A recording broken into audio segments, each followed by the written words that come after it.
El 25 de abril de 1997, los residentes de Los Ángeles se vieron sacudidos por un sismo moderado, que registró 4.9 en la escala de Richter. Los edificios temblaron, los árboles se sacudieron y los residentes se refugiaron dentro de sus casas. Hubo algunas lesiones menores como resultado de objetos que cayeron o colisiones de tráfico, pero en general, los daños fueron limitados. La ciudad había soportado sismos similares casi todos los años en la memoria reciente. Aunque eran molestos, no eran motivo de gran alarma. Los residentes de Los Ángeles continuaron con sus actividades, sin saber que el temblor que acababan de sentir era el anuncio de una catástrofe mucho mayor. Los Ángeles es y siempre ha sido una ciudad propensa a los terremotos. El estado de California es el segundo más sísmicamente activo después de Alaska, con alrededor de 10,000 sismos al año. La gran mayoría de estos son tan leves que la mayoría de los residentes ni siquiera los sienten, pero de vez en cuando se percibe un sismo significativo. En la ciudad, que está asentada en una cuenca sedimentaria profunda, esta cuenca amplifica el movimiento, haciendo que la ciudad tiemble de una manera que a menudo se describe como un tazón lleno de gelatina. En 1997 los sismos eran una parte tan rutinaria de la vida que algunos trabajadores de la construcción de Los Ángeles habían modificado el software de mapas de sus computadoras portátiles para poder apostar sobre la magnitud y el epicentro de los temblores. La mayoría de los residentes sabían que los temblores eran una posibilidad y estaban bien informados sobre cómo refugiarse de manera segura cuando se sentía uno. Los terremotos, en general, pueden ser extremadamente dañinos, pero debido a su historia, Los Ángeles tiene algunos de los códigos de construcción más estrictos de Estados Unidos. Esto significa que la mayoría de los edificios dentro de los límites de la ciudad son capaces de soportar los terremotos de mayor magnitud que probablemente afecten a Los Ángeles. El 25 de abril de 1997 fue un día brillante y soleado en Los Ángeles. A las 9:14 de la mañana la ciudad fue sacudida por un sismo moderado de 4.9 en la escala de Richter. Esto causó alarma y disturbios en toda la ciudad, pero resultó en relativamente pocas lesiones.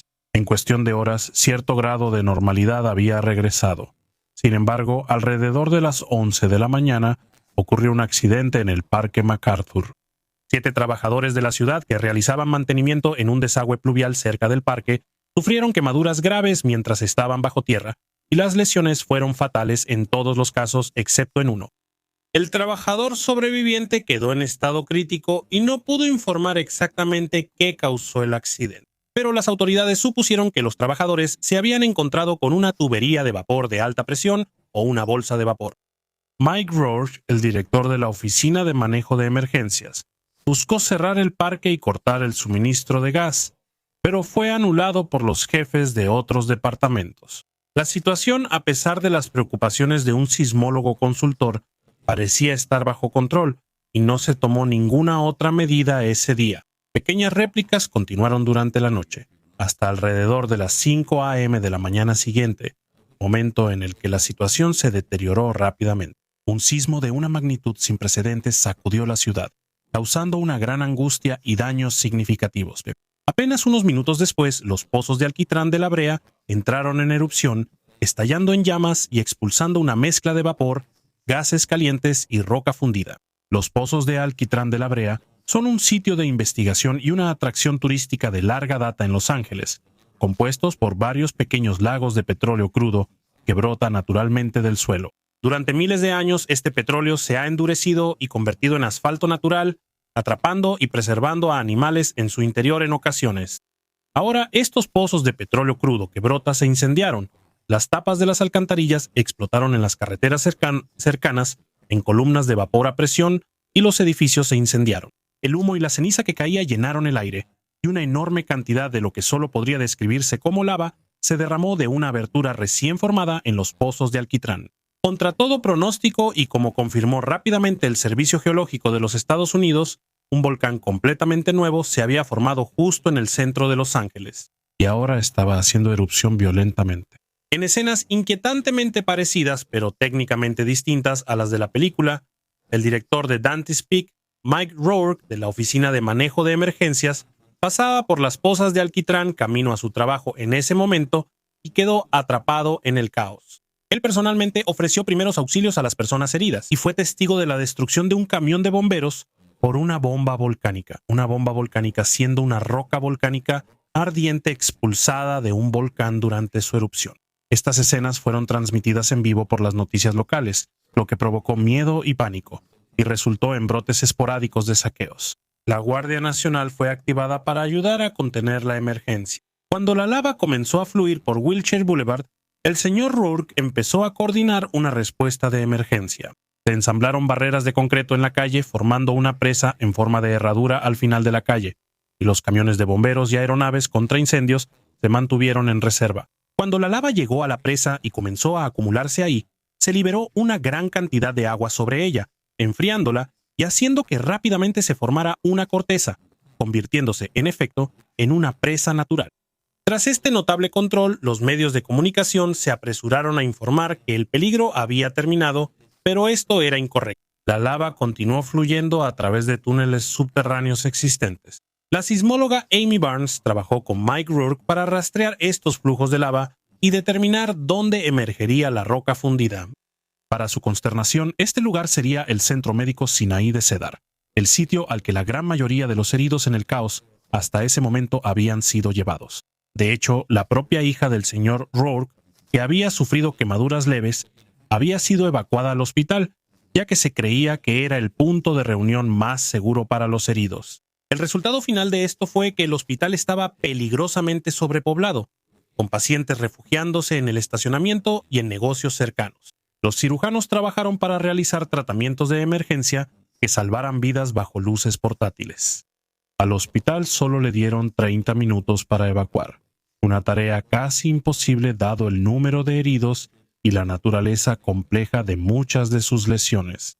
En un último esfuerzo por desviar la lava, Mike Rourke y la sismóloga Amy Barnes supervisaron un plan que consistía en volar un edificio de apartamentos recién construido para crear una presa artificial y redirigir la lava hacia el cercano arroyo Bologna, por donde podría fluir hasta el océano. Increíblemente, este plan tuvo éxito. Un logro extraordinario, considerando que normalmente se requieren semanas para demoler un edificio de manera segura y precisa, de modo que caiga de forma predecible. En este caso, los expertos en explosivos de la policía pudieron perforar orificios piloto, colocar y conectar explosivos, construir refugios de sacos de arena y despejar toda el área en solo 19 minutos. Con el flujo de lava ahora contenido y enfriado de forma natural por el océano, el peligro inmediato había terminado. Todo lo que quedaba era atender a los heridos, recuperarse y reconstruir. Docenas murieron en el desastre, incluyendo a un trabajador de la ciudad que falleció mientras rescataba al conductor de un tren subterráneo varado, y 2 policías que quedaron atrapados en el edificio de la torre justo antes de que fuera demolido, y que a sabiendas no retrasaron la demolición, sacrificando sus vidas para que el hospital y sus numerosos pacientes pudieran ser protegidos. También se perdió una colega de la sismóloga Amy Barnes, quien cayó a su muerte en una ventilación de vapor sumamente cinematográfica. Mientras realizaba trabajos exploratorios iniciales con su colega, fue muy extrañada, pero también nunca se volvió a mencionar.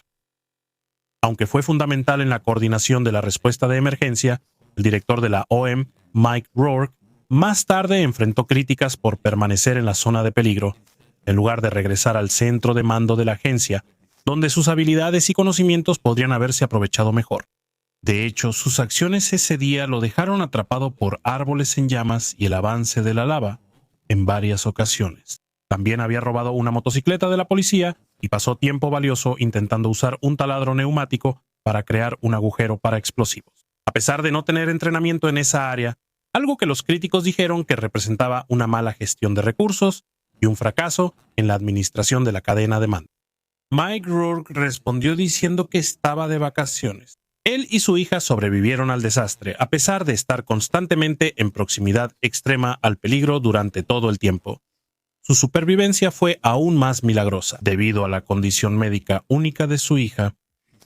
Ella sufría de una incapacidad crónica para huir por sí misma del peligro que se acercaba. Mike Rourke se retiró más tarde y entregó el puesto a su sucesor. Él sigue viviendo en Los Ángeles, donde disfruta de los deportes de motor, la música y la compañía de amigos cercanos. Hay reportes no confirmados de que él y la sismóloga Amy Barnes comenzaron a salir después, pero estos rumores son, en el mejor de los casos, poco sólidos. El cono del volcán que se formó durante este desastre sigue siendo visible en medio de lo que antes eran los pozos de alquitrán de La Brea. Todavía está activo, pero hasta ahora sus erupciones se han mantenido bajo control y aún no han hecho necesaria una secuela, por muy entretenido que eso pudiera ser.